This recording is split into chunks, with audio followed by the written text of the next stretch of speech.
Welcome back to my channel.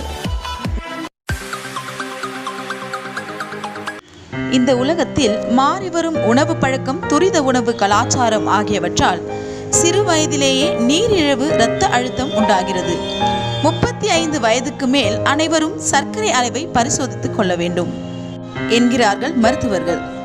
நீரிழிவு தாக்கினால் சர்க்கரை அளவை கட்டுக்குள் வைக்க நாம் என்ன செய்ய வேண்டும் என்பதை பார்ப்போம்.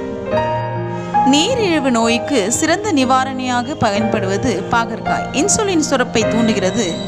செல்கள் குளுக்கோஸ் உறிஞ்சுவதை அதிகப்படுத்துகிறது. குடலிலிருந்து சேமிப்பாக இருக்கும் குளுக்கோஸ் உறிஞ்சப்படுவதை குறைக்கிறது. மஞ்சள். வீக்கமும் நீரிழிவு நோயும் ஒன்றுடன் ஒன்று தொடர்புடையன என்பதால் இது உடலின் வீக்கத்தை கட்டுப்படுத்தும். நீரிழிவு நோயை பற்றிய ஆய்வுகளில் மஞ்சள் அதிகம் இடம் பிடிக்கிறது. உடல் எடை மற்றும் கொழுப்புச்சத்தை குறைப்பதிலும் முக்கிய பங்காற்றுகிறது. பட்டை. கார்போஹைட்ரேட் அதிகம் உள்ள உணவில் பட்டையை சேர்த்துவதால் உணவுக்கு பின் இரத்தத்தில் குளுக்கோஸ் அளவு அதிகமாகாமல் பார்த்துக் கொள்கிறது. காரமான சுவை உடையது, ஆகவே கபத்தை சமப்படுத்துகிறது. இன்சுலினை பல விதங்களில் பயன்படுத்த விதத்தில் செயல்படுத்துகிறது. உடலின் திறனை மேம்படுத்துகிறது. எனவே இதனை பிரியாணி போன்ற மசாலா உணவுகளில் சேர்ப்பார்கள். பாதாம். பட்டையை போலவே பாதாமும் கார்போஹைட்ரேட் அதிகம் உள்ள உணவில் சேர்க்கும் போது இரத்தத்தில் குளுக்கோஸ் அளவை குறைக்கும். ஆனால் இதனை அளவாக சாப்பிடுவது மிகவும் நல்லது. வல்லாரை கீரை. வல்லாரையை சமைக்காமல் பச்சையாக தொடர்ந்து சாப்பிட்டால் சர்க்கரை அளவு குறையும். இந்த வகை கீரையில் உள்ள நார்ச்சத்துக்கள் சர்க்கரை அளவை கட்டுப்படுத்தும். ஏலக்காய். இரவு படுக்கும் போது 2 கிராம் காட்டு ஏலத்தை பசும்பாலில் கலந்து 3 மாதம் சாப்பிட்டு பிறகு சோதித்து பார்த்தால் சர்க்கரை அளவு குறைந்திருக்கும். வெந்தயம். குளுக்கோஸ் அளவை குறைக்கும் பல்வேறு காரணிகள் வெந்தயத்தில் இருப்பதால் தினமும் வெந்தயம் சாப்பிடுவதால் இரத்தத்தில் குளுக்கோஸ் அளவை கட்டுப்படுத்துகிறது. இன்சுலின் எதிர்ப்பை குறைக்கிறது. சர்க்கரை வியாதி உள்ளவர்கள் உடலில் சர்க்கரை வியாதி எந்த அளவிற்கு இருக்கிறது என்பதை இன்சுலின் என்கிற ஹார்மோனை வைத்து கண்டுபிடிக்க வேண்டும். இன்சுலின் சரியான அளவு பராமரிக்கப்படவில்லை என்றால் இரத்தத்தில் உள்ள சர்க்கரை வியாதியின் அளவு அதிகரித்துவிடும்.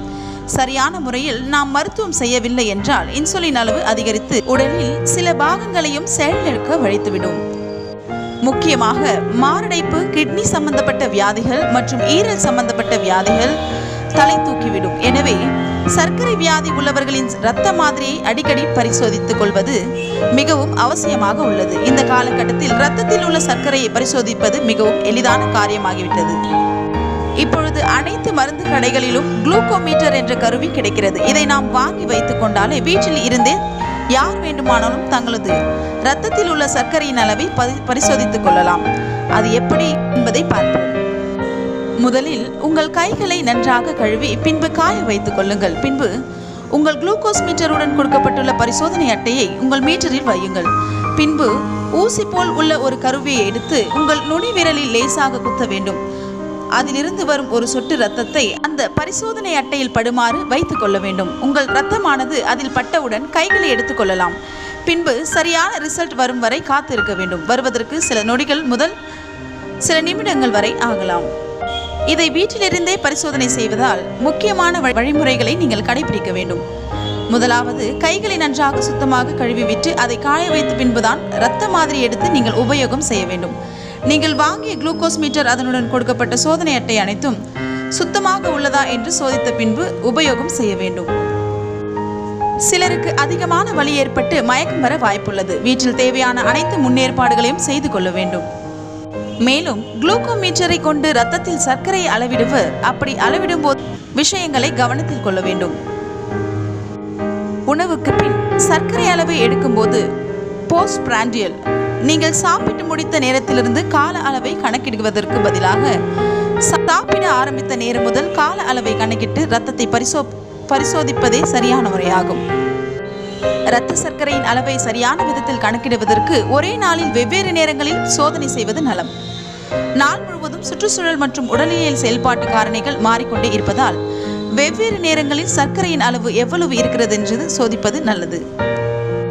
தொடர்ந்து இரத்தத்தில் சர்க்கரையின் அளவை சோதிப்பவர்கள் ஒரே விரலில் சோதிக்கும் தவற்றை செய்கின்றனர். தினமும் ஒரே விரலில் குத்தி இரத்தம் எடுப்பது வலியை கொடுக்கும். சிறு காயம் கூட ஏற்படலாம். அதற்காக 2 கைகளிலும் வெவ்வேறு விரல்களிலும் குத்தி இரத்தத்தை சோதிப்பது நலம். சிலர் ஒரே ஊசியை ஒன்றுக்கும் மேற்பட்ட முறை பயன்படுத்துகின்றனர். இரத்த சர்க்கரை அளவை சோதிப்பதற்காக குத்துவதற்கு பல முறை ஒரே ஊசியை பயன்படுத்துவது நோய் தொற்று ஏற்பட வழிவகுக்கும். ஆகவே ஒரு முறை பயன்படுத்திய ஊசியை இன்னொரு முறை பயன்படுத்தும் தவற்றை செய்ய வேண்டாம். இரத்தத்தில் சர்க்கரையின் அளவை சோதிப்பதற்கு ஊசியை குத்தும் சாதனத்தில் வெவ்வேறு ஆழத்தில் ஊசியை குத்தும் வசதி உண்டு. ஒவ்வொருவரின் தோல் மற்றும் விரலின் தடிமனுக்கேற்ப ஊசி குத்தும் நீளத்தை மாற்றிக்கொள்ளலாம். பெரும்பாலும் 3 to 4 என்ற அளவு ஏற்றதாக இருக்கும். இரத்தம் பரிசோதிப்பதற்கு குத்துவதற்கு முன்பு எப்போதும் சானிடைசர் கொண்டு விரலை சுத்திகரிப்பது அவசியம். சானிடைசர் கொண்டு சுத்தம் பண்ணிய உடனே குத்த வேண்டாம். சற்று நிதானித்து சானிடைசர் ஆவியான பிறகு இரத்தத்தை சோதிக்கலாம்.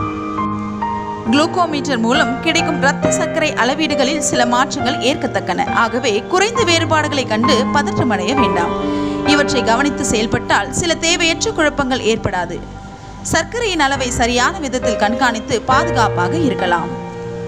எனவே நீரிழிவு பாதிப்புள்ளோர் இரத்தத்தில் சர்க்கரையின் அளவை அவ்வப்போது சோதித்து கட்டுப்பாட்டில் வைத்துக் கொள்வது அவசியம். சர்க்கரையின் அளவை கவனிக்காமல் விட்டுவிடுவது பல பின் விளைவுகளுக்கு காரணமாகிவிடும். இந்த வீடியோ உங்களுக்கு பிடிச்சிருந்தா லைக் பண்ணுங்க, ஷேர் பண்ணுங்க. மறக்காம மைக்கேல் சேனலை சப்ஸ்கிரைப் பண்ணுங்க. அப்படியே பக்கத்தில் இருக்க பெல் ஐக்கானை கிளிக் பண்ணுங்க. அப்பதான் நாங்க போடுற ஒவ்வொரு வீடியோஸும் உங்களுக்கு நோட்டிஃபிகேஷனா வரும்.